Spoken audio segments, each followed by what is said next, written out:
Alors, mes origines sont de Shawinigan, petite fille de la Mauricie, issue d'une famille de 3 enfants. J'ai la chance d'être la plus jeune de la famille, donc la plus choyée. Mes parents sont de milieu modeste. Mon père est un petit entrepreneur en construction et ma mère est la première chauffeuse d'autobus au Québec.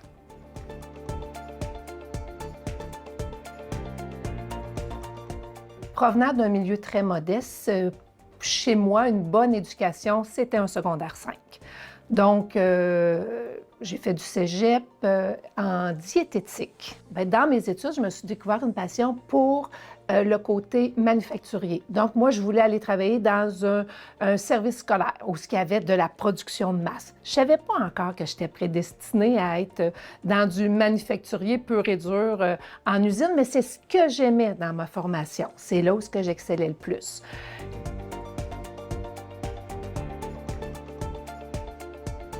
Le premier comptoir de mes préparés que j'ai eu l'opportunité d'ouvrir, c'était dans un Provigo à Trois-Rivières. Je suis native de Shawinigan, donc la ville d'à côté. Alors, Provigo avait pris une entente avec moi disant, bien, va faire une formation, puis nous, on va t'attendre. Alors, je suis partie, je suis allée faire une formation en assurance qualité. Et avant la fin de la formation, j'ai été repêchée dans une usine d'électronique et de filage. Et là, bien, vous voyez le lien. Je suis partie pour aller développer une marque maison dans le niveau alimentaire et j'ai rencontré le monde du filage électrique. Et puis là, c'était le coup de foudre. C'était à grand-mère. Donc, encore dans mon petit patelin. Alors, c'était à grand-mère. Je suis rentrée pour aller implanter les normes de qualité ISO dans l'usine d'électronique. Après le mandat d'usine d'électronique, ils m'ont demandé d'aller faire l'usine de filage. Et puis là, bien, le petit ingénieur qui s'occupait de l'usine de filage était vraiment très cute. Ça fait 28 ans qu'il est mon mari.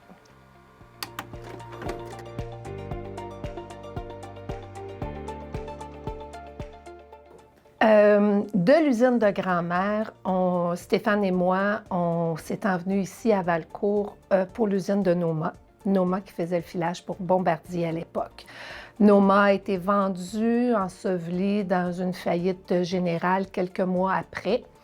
Et l'usine de Noma a été repartie sur un autre nom à Valcourt et Stéphane était associé minoritaire.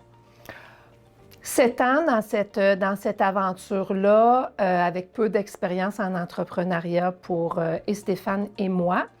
Après 7 ans, il est arrivé ce qui arrive à bien des associations. Ça s'est fini moins agréablement, disons ça comme ça. Alors, je me suis levée un matin et puis j'ai dit à Stéphane, ben moi, je pars une shop de fil. Stéphane dit, mais ça n'a pas de bon sens, là. On est en train de régler la séparation de mon actionnariat dans cette entreprise-là. Puis toi, bien, tu travailles ailleurs, fait que tu as un beau revenu. Mais là, Stéphane, c'est un ingénieur, hein? Il me parle avec sa tête, il parle avec son cartésien. Moi, je suis une rouge impulsive, donc je parle avec mon cœur. Et là, je lui dis, mais moi, je veux faire du fil, j'aime ça, faire du fil, puis j'aime ça, avoir une shop. Puis si on était capable de le faire dans case A, on va être capable de le faire dans case B. Je suis rentrée dans la roulotte, on était un week-end. J'ai appelé à mon emploi parce que c'était ouvert 7 jours sur 7. Et puis, j'ai donné ma démission. Et je suis ressortie de la roulotte et j'ai dit à Stéphane, bien, mon chéri, on n'a plus de problème. Je suis libre, je peux partir une shop. Il n'a pas été très réceptif. Non. Je trouvais qu'il n'était pas très réceptif. Fait que l'autre bord de la rue au camping, c'est mon papa. Alors, je me suis dit, je vais aller voir mon père. Il va sûrement trouver mon idée meilleure que Stéphane. Alors, je traversais l'autre côté, puis mon père, il a fait ce qu'il devait faire parce qu'il me dit, ça fait longtemps que tu aurais dû faire ça, ma petite fille. Ça n'en prenait pas plus pour que mes ailes se déploient et j'étais partie. Ça a pris à peu près 4 heures avant que Stéphane se lève de son siège dehors et puis se dirige directement vers moi. Plus Stéphane avançait vers moi, plus ma tête baissait sur le clavier d'ordinateur. Je recommençais à me rendre compte de ce que j'avais fait. Stéphane est arrivé en avant de moi, il dit « Qu'est-ce que tu fais? » Bien, j'ai dit « Je fais un plan d'affaires. » Il a pris une grande respiration comme ça. Il s'est assis, puis il a dit « Qu'est-ce que je peux faire pour t'aider? » Et c'était la seule discussion qu'on a eue.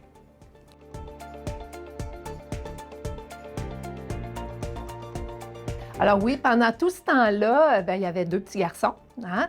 Un petit garçon de 9 ans, puis un autre pré-ado de 13 ans, qui ont vu leurs parents vivre des grandes difficultés, hein. On s'entend, la fin de l'histoire avec Stéphane et ses associés, c'était quelque chose de très difficile.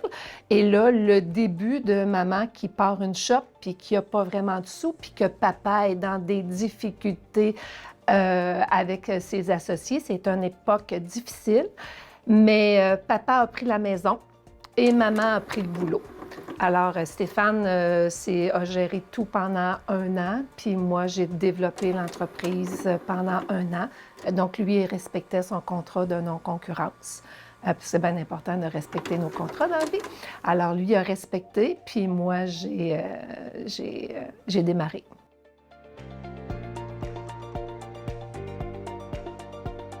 Je me suis jamais perçue comme une femme d'affaires publique. Quand j'ai pris la décision de démarrer Cordée électrique, j'ai passé tout à fait à côté de mon objectif en passant, parce que mon objectif, c'était d'avoir 10 employés puis de nous créer une belle petite emploi.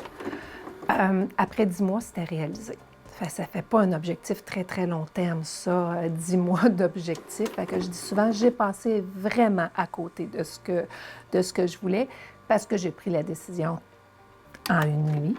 Après 3 ans de construction d'entreprise, je dirais que là, j'ai commencé à réaliser que j'étais devenue une femme d'affaires. Après 3 ans, j'ai commencé à me demander si j'étais la bonne personne. Fait que là, en me demandant si j'étais la bonne personne pour pouvoir amener cette entreprise-là plus loin, parce que je voyais vraiment le potentiel de l'emmener plus loin, bien, j'ai appelé une firme de RH. Je leur ai dit que je voulais embaucher un directeur général, puis je leur ai demandé de me rédiger de me construire un package d'entrevues et de tests psychométriques. Ils ont dit « Pas de problème, Madame Desiel, est-ce que vous pouvez nous envoyer les coordonnées de la personne que vous voulez qu'on rencontre? » J'ai dit « C'est moi. » Il dit « Pardon? » J'ai dit « Oui. » J'ai dit « Je voudrais savoir si je m'embaucherais. Suis-je la bonne personne pour continuer à développer cette entreprise-là? » À partir de ce jour-là, je vous dirais qu'il y a beaucoup de choses qui ont changé. Je suis allée passer le package, j'avais le profil, j'avais des défis. Et je me suis mis à adresser ces défis-là. Alors, j'ai suivi toutes sortes de formations. J'ai fait l'école de Beauce, qui était une grande étape dans ma carrière. Vraiment une grande étape.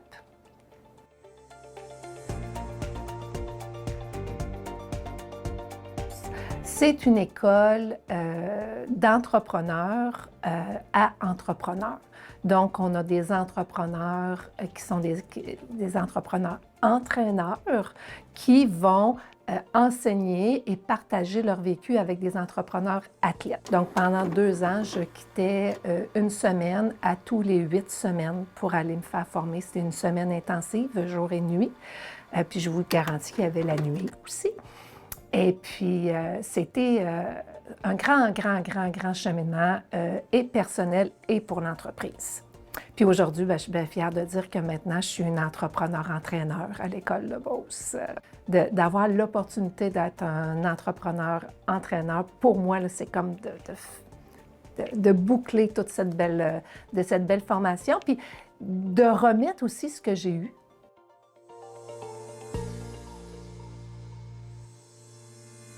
Je pense que mes enfants sont intégrés dans l'entreprise depuis jour 1. Ils ont été préposés à défaire des boîtes de carton, à passer le balai, depuis toujours. Mais plus sérieusement, ils sont dans l'entreprise activement. On est en train de préparer la relève. C'est vraiment l'étape actuelle. C'est ce qui motive toutes mes journées de travail présentement.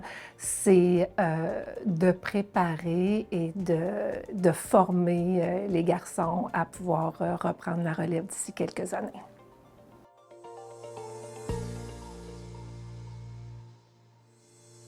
Cette année, j'ai eu l'immense privilège d'être nommée Grande Estrienne 2024 par la Chambre de commerce de l'Estrie.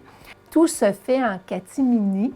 C'est quelqu'un du monde des affaires qui va qui a monté ma candidature, qui a présenté ma candidature. Moi, je n'étais pas au courant. Alors, une journée, je suis dans mon bureau, je suis en réunion.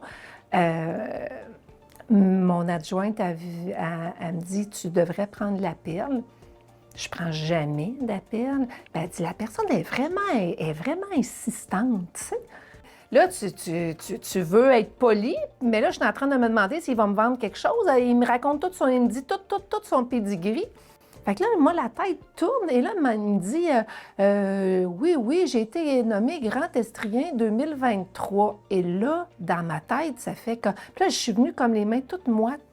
Là, il me dit Madame Desiel, il dit en direct de Rome, il dit je vous annonce qu'il y a 10 minutes, vous avez été nommée à l'unanimité Grande Estrienne 2024. Là, je ne sais pas si vous savez, là, mais là, c'est comme s'il y a une douche d'eau froide qui tombe sur toi. C'est vraiment très, très, très touchant. Très touchant.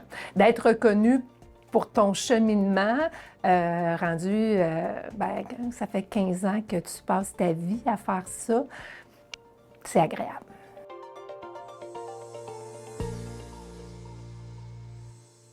Bien là, présentement, on est dans une très grande étape, notre plus grande étape d'investissement. On double notre superficie de production.